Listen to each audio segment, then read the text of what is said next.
Hi and welcome to week 2 of quantitative reasoning.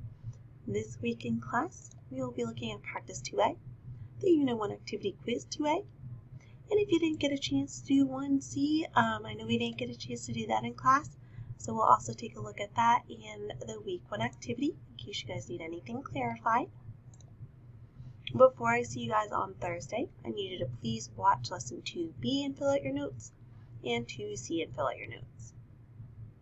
Thursday in class, we will focus on your Unit 1 mini project, your preview 3A, and then for homework you'll have lesson 3A to complete. So a couple things I wanted to clarify are these notes that you're taking for homework while you're watching the videos, those will eventually be uploaded for a notebook check. We'll worry more about that when it gets closer, and I will help you guys with that assignment.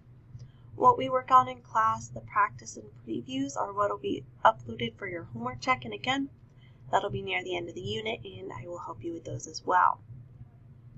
I want to take a quick look at the week 1 activity in case you guys still need some clarification.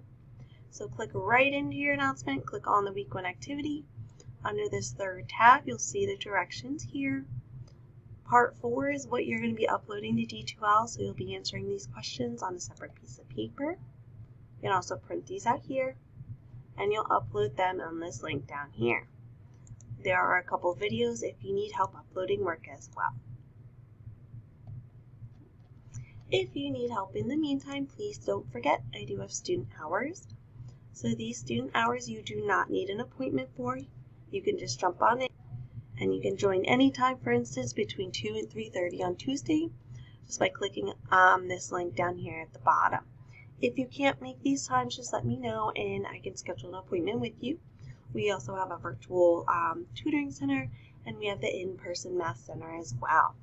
Don't forget Tuesdays and Thursdays I am on campus in my office if you want in-person student hours as well. I look forward to seeing you guys next week. If you have any questions in the meantime, just let me know.